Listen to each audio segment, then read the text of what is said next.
घुगुनी जेते खाइले भी मन बुझेनी। सी परटा हेउ कि पूरी, बरा हेउ कि पिठा, सबुथिरे खाइबा पई बेस्ट होची एई घुगुनी।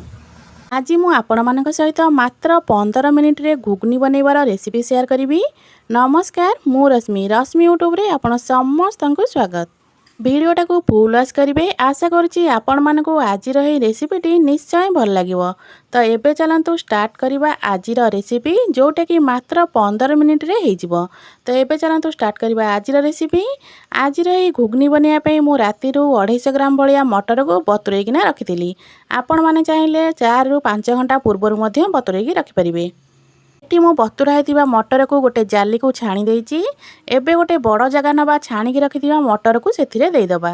एबे सेथिरे मु दुईटा बड़ साइजर आलू को चोपा छड़े केमती काटिकी रखिची।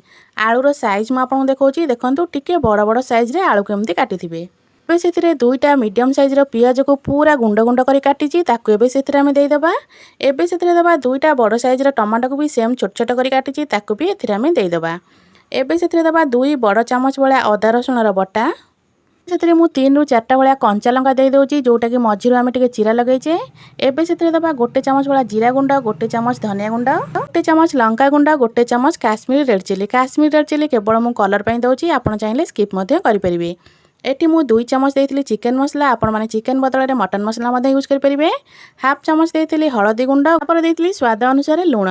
सब मसला को देइ साला परे ताको हाथ रे भल भाबरे एटी आमे गोळेइ दबा।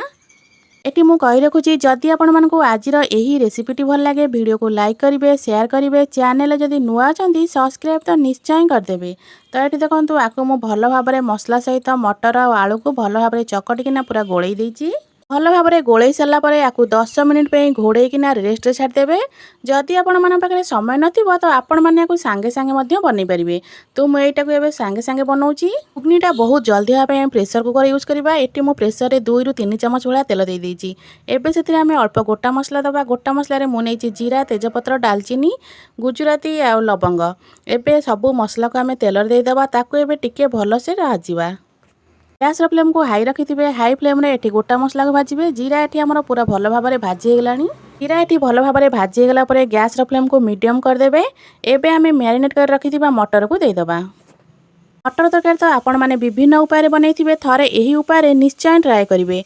बहुत कम समय बनी जाय थाए आ बहुत टेस्टी मध्य बनी थाए। तो आपण माने थरे एही उपाय निश्चय ट्राए करिवे। एटी मु सबु जाका मटर को दे देइची। एबे आकु आमे कसिबा। जेहेतु हमर मसलाटा कंचा थिला, आमे सब कंचा मसला यूज करथिले। तो एबे आकु आमे कसिबा। 5 ରୁ 6 मिनिट भलिया गैस रो फ्लेम मीडियम रखिकी आकु एबे आमे कसिबा। खास करके आमे जो टमाटो आ पियाज नैचे सेथिरो हमर पानी छाड़िबो। तो सेई पानीटा हमर सुखिया पर्यंत आमे एटी मसला को कसेइबा। तो आकु एबे मु भल भाबरे गोळेइ दउची। गोळेइ साला परे गैस को टिके सिम कर दबा। सिम करकिना आकु एबे आमे कवर कर दबा। मसला को एठी आमे घोड़ेइ घोड़ेइ काना कसेइबा। जेतेबेले मसला को आपण माने घोड़ेइ घोड़ेइ कसौथिबे तो मझिरे मझिरे टिके चेक करथिबे, नले मसला हमर तळु लागि जिवो। 2 ରୁ 3 मिनिट परे मु आकु एबे घोड़णी काढिची। घोड़णी काढि साला परे आकु भल भाबरे टिके गोळेइ दबा। तापरे आकु आउथरे घोड़ेइ किना बसै दबा। 4 ରୁ 5 मिनिट मसला को आमे कसेइ साला परे एठी देखंतु मसला हमर जो पानी बाहर थिला सेटा एबे हमर सुखी गलानी। तो मसला सहित हमर आलू मटर पूरा भल भाबरे कसी हे गेलानी। तो बास्ना मध्य बहुत ही बढ़िया आछी। एबे हमर आलू मटर पूरा भल भाबरे कसी हे गेलानी। तो एठी आमे पानी ऐड करबा। मु एठी 2 ग्लास भलिया पानी देइथिली। एठी 250 ग्राम मटर पई कि मु एठी 2 ग्लास पानी नेथिली। आपण माने आपण मानकर क्वांटिटी हिसाब रे पानी ऐड करिवे। तो एठी मु पानी देइ सालानी। पानी देइ साला परे ताको भल भाबरे टे गोळेइ देबे। एबे आको आमे कवर कर दबा। गैस रो फ्लेम आमे मीडियम रखी कि ए पर्यंत करले। एबे आको आमे कवर कर दबा। कवर कर साला परे गैस को आमे पूरा हाई फ्लेम कर दबा। हाई फ्लेम रे 2 ରୁ 3ଟା हुइसिल आसे पई छाड़ीबा। 2 ରୁ 3ଟା हुइसिल आसला परे ताको भल भाबरे ठंडा करिवे। एठी मोर 3टा हुइसिल आसला परे ताको भल भाबरे ठंडा करथिली। ठंडा कर साला परे एबे आमे घोड़णी काट। तो एठी देखंतु हमर घुगुनी रो कलर केते सुंदर देखाउची। कलर और टेक्सचर पूरा बढ़िया देखाउची। तो कंसिस्टेंसी मध्य पूरा बढ़िया अछि। जदि एठी आपण मानकु घुगुनी टिके बेसी बहळिया लागुथिबो तो एठी आपण माने अल्प पानी गरम करिकिना देइ परिबे। देखंतु मोर एठी मटर पूरा गोटा गोटा अछि, किंतु बढ़िया भाबरे पूरा सिझी जाईची।